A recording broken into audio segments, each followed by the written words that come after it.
నమస్తే, welcome to our channel. నేను మీ సిరి.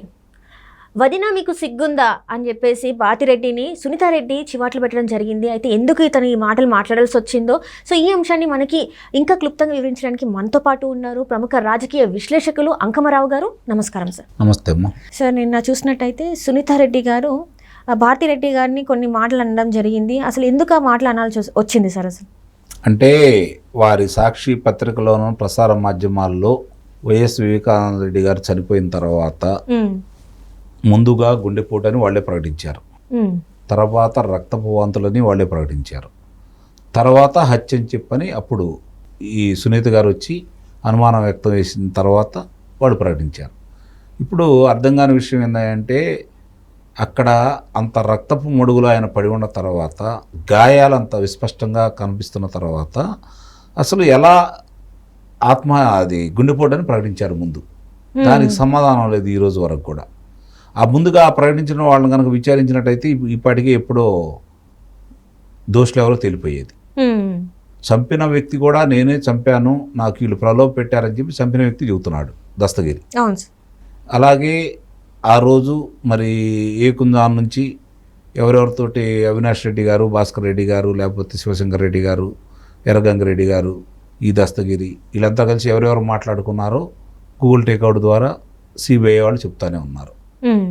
మరి ఇవన్నీ జరిగిన తర్వాత కూడా నారాసుర రక్త చరిత్ర అని చెప్పని ఆ రోజు చంద్రబాబు నాయుడు గారి మీద దాన్ని నెట్టడం కూడా జరిగింది. మరి ఇన్ని జరిగి ఇన్ని చూసిన తర్వాత కూడా ఆ మాటలు ఎలా అనగలిగారు? ఇవి ఈరోజు అందరికీ అర్థం కాని ప్రశ్నలు. దానికి సంబంధించి వాళ్ళ సాక్షి పత్రికలో కావచ్చు, ప్రసార మాధ్యమాల్లో కావచ్చు, తండ్రిని కించపరుస్తూ చనిపోయిన తర్వాత కూడా ఆయన వ్యక్తిత్వ హననం చేస్తూ ఇప్పుడు కూడా కథనాలు ప్రచురిస్తున్నారు. కాబట్టి దాని మీద ఆమె తీవ్రంగా భారతిరెడ్డి గారిని ప్రశ్నించారు. జరిగింది పెట్టుకొని పైన రాజశేఖర రెడ్డి గారి బొమ్మ పెట్టుకొని మీరు ఆయన సంస్థకు సంబంధించి సొంత తమ్ముడిని పట్టుకొని చనిపోయిన తర్వాత సాక్షుల్ని మీరు భయపెడుతూ హంతకుల్ని రక్షిస్తూ ఇంకా ఎలాంటి వ్రాతలేంటి అని చెప్పని ఆమె నిలదీసింది. ఆవేదన అర్థం చేసుకోవచ్చు కదా. అంతకుముందంటే వాళ్ళు ఏదో చెప్పినా ప్రజలు నమ్మారు. ఈరోజు ప్రజలందరికీ తెలిసిపోయింది. అంగుళం ఆ రోజు జరిగిన కార్యక్రమాలన్నీ ప్రజలకు ఈరోజు అర్థమైపోయింది. ఎవరి వల్ల జరిగిందనేది స్పష్టంగా తెలిసిపోయింది. తెలిసిపోయిన తర్వాత కూడా ఇప్పటికీ కూడా ఇంకా ఈ విశ్వరాతలు ఎందుకు రాస్తున్నారు అనేది సునీతమ్మ గారి ప్రశ్నే. చాలా స్పష్టంగా కూడా ఇవ్వటం కూడా జరిగింది కదా. ఆమె ఏముంటుంది, దుష్ట చతుష్టయం అని చెప్పని మీరు పత్రికల గురించి లేకపోతే ప్రసార మాధ్యమాల గురించి మాట్లాడుతున్నారు. దాన్ని నేను పట్టించుకుని అది మీ రాజకీయం సంబంధించింది. ఈరోజు నా తండ్రిని చంపిన దుష్టుల్ని దుర్మార్గుల్ని మీరు ఉరికమ్మ ఎక్కించాల్సిన అవసరం మీకు ఉందా లేదా? ఓ అన్నగారి కుమారుడిగా నాకు అన్నగా మీరు ఈ బాధ్యత ఉందా లేదని చెప్పి ఈరోజు ఆమె స్పష్టంగా ప్రకటిస్తుంది. దానికి వీళ్ళ దగ్గర సమాధానం ఏంటి? సమాధానం ఏమైనా కనిపిస్తుందా? అంటే హంతకులకి వీళ్ళు హెల్ప్ చేస్తున్నారు అనుకోవచ్చా సార్? స్పష్టంగా ఆమె చెబుతుంది, కనపడుతున్నాయి కదా. ఇప్పుడు కూడా నాకు అర్థం కాని విషయం ఏంటంటే ఒకే ఆరోపణలతోటి తండ్రిని అదుపులో తీసుకున్నారు భాస్కర్ రెడ్డి గారు. మరి కొడుకుని ఎందుకు అదుపులో తీసుకోవట్లేదు? కొడుకును అదుపులో తీసుకోవడానికి మీనమేషాలు ఎందుకు లెక్క పెడుతున్నారు? సమయం ఎందుకు ఇచ్చారు? సిబిఐ వాళ్ళైనా సరే సమయం ఎందుకు ఇచ్చారు? తండ్రినే నిర్బంధంలో తీసుకున్నప్పుడు కొడుకును కూడా ఎందుకు నిర్బంధంలో తీసుకోలేకూడదు? అదే నిబంధనలతోటి కదా మీరు వారి మీద నేరారోపణ చేసింది, అదే అభియోగాలతోటి కదా మీరు వాళ్ళ మీద నేరారోపణ చేసింది. మరి ఆ విషయంలో తండ్రి కుమారుడు ప్రమేయం ఉందని చెప్పి మీరు భావించిన తర్వాత తండ్రి గారిని ఎందుకు అదుపులో తీసుకున్నారు, కొడుకుని ఎందుకు అదుపులో తీసుకోవట్లేదు? ఇది కదా ఈరోజు ఆమె ప్రశ్నిస్తున్న మాట. మరి ఆయన రక్షిస్తున్నారు కదా, ఆయన అదుపులో తీసుకోవాలనుకుంటే ఎంత నాటకాలు జరిగినాయి, ఎన్ని పరిణామాలు సంభవించినాయి. ఇక్కడ ఉన్న రక్షక భటులు చేతులు ఎత్తేసారు కదా, ఆ అధికారులు చేతులు ఎత్తేసారు కదా, ఇక్కడ ఏదో జరుగుతుందని చెప్పగలిగారు కదా. మరి అదే ఒక మాజీ ముఖ్యమంత్రి గారిని 14 సంవత్సరాలు ముఖ్యమంత్రిగా చేసిన వ్యక్తిని అదుపులో తీసుకోవడానికి సిఐడి వాళ్ళకి అవకాశం ఉంది. గవర్నర్ సైన్ లేకుండా, పర్మిషన్ లేకుండా తీసుకున్నారు. మరి ఒక సిబిఐ వాళ్ళకి మరి అధికారం లేదా? ఇదే తొలిసారి కదా సిబిఐ వాళ్ళు ఎవరినైనా అదుపులో తీసుకోవాలని చెప్పని వచ్చి వెనక్కి వెళ్ళటం. అవును సార్. అంటే దీన్ని బట్టి అర్థం అవుతుంది కదా ఎన్ని పెద్ద తలకాయలు అక్కడ ఉండి ఎంతమంది మీద ఒత్తిడి తీసుకొస్తే వాళ్ళు ఎన్నికెళ్ళారనేది. అంటే దీని వెనకాల బీజేపీ హస్తం కూడా ఉందని చెప్పేసి మనకు సహకారం ఉందనేదే కదా అందరూ భావిస్తుందని దాకా. అంటే ఇప్పుడు ఇదే చూసుకున్నట్టయితే సార్, ఇప్పుడు తెలంగాణలో కవిత అరెస్ట్ అయింది. సో ఆ అరెస్ట్ ఇప్పుడు అక్కడ కూడా జరిగే అవకాశం ఉందంటారా? చూడాలి. అంటే ఇప్పుడు ఆమెకి నోటీసులు ఇచ్చారు, ఆమెను విచారించారు, మధ్యలో విచారించిన తర్వాత వెలుసుబాటు కలుగజేశారు కొన్ని రోజులు. ఆమె న్యాయస్థానం ఆశ్రయించింది. మళ్ళీ వాళ్ళు మరి నిన్న రావటం, విచారణ భాగంగా మాట్లాడటం, వెంటనే అదుపులో తీసుకోవడం కూడా జరిగింది కదా. ఆంధ్ర రాష్ట్రం కూడా అలాంటి పరిణామాల కోసం ప్రజలు ఎదురు చూస్తున్నారు, దోషులను అదుపులో తీసుకోవాలని చెప్పి.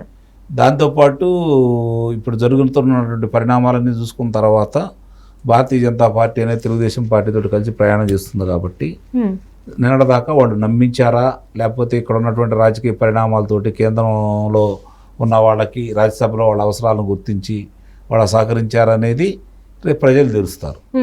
అంటే ఇప్పుడు జనాలు అనుకుంటుంది ఏంటంటే, ఇక్కడ తెలంగాణలో కవిత అరెస్ట్ వెనక రాజకీయ వ్యూహం ఉంది, ఏంటంటే ఎంపీ సీట్ల కోసం ఇక్కడ జరుగుతుందని.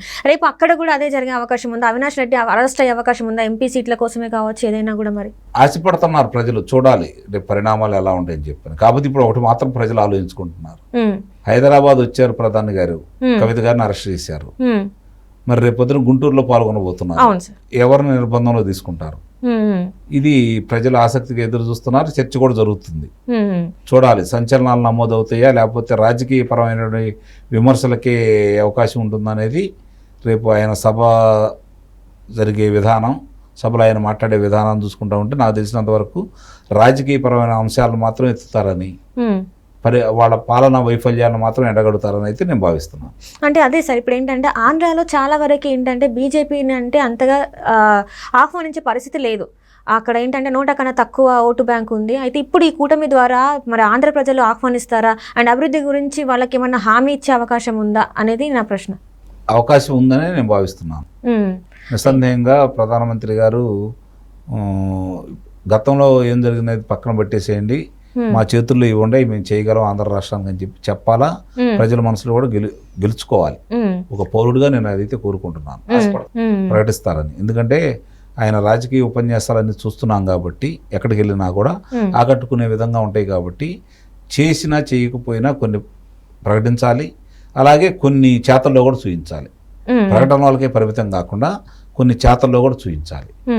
అంటే ఇప్పుడు మరి ఎన్నికల నిబంధనలు వస్తున్నాయి కాబట్టి మధ్యాహ్నం నుంచి ప్రకటించడానికి ఎటు అవకాశాలు ఉండవు కాబట్టి, అంటే పాలనాపరమైనటువంటి నిర్ణయాలు తీసుకోవడానికి అవకాశం ఉండదు కాబట్టి కనీసం మాటల వరకైనా సరే ఆయన ప్రజల మనసులు గెలుచుకునే విధంగా ఆయన మాట్లాడాల్సిన అవసరం ఉందని అయితే నేను భావిస్తాను. ఒకవేళ ఇప్పుడు సార్, ఇప్పుడు 5 సంవత్సరాల నుంచి వెళ్ళి ఆంధ్రాలో ఎట్లాంటి అభివృద్ధి మనం చూడలేదు. ఒకవేళ ప్రజలు ప్రశ్నిస్తే మీరు ఈ 5 సంవత్సరాలు చేయండి, మీరు ఇప్పుడు గెలిపిస్తే మీరు చేస్తారా అని ప్రశ్నిస్తే దానికి సమాధానం ఎలా ఉండబోతుంది సార్? ప్రశ్నించే వాళ్ళు ఎవరు ఉంటారు అక్కడ? అంటే ఆయన చెప్పిందే కదా అయినది. ప్రశ్నించే వాళ్ళు అవకాశం మాటా మంత్రులు అయితే జరగట్లేదు కదా. సభకు వస్తారు, ఆయన ప్రదర్శనగా వస్తారు, సభకు వచ్చిన తర్వాత ఆయన చెప్పాలని చెప్తారు, వెళ్ళిపోతారు. అంతేగాని ప్రశ్నించే వాళ్ళు ఎవరు ఉంటారు కదా అక్కడ. సో అంటే ఇలాంటి ఆశపడుతున్నారు, ప్రజలైతే ఆశపడుతున్నారు. నష్టాన్ని తగిలిన గాయానికి ఏ విధమైన మందు పోస్తారు. Right sir, right. Thank you so much sir.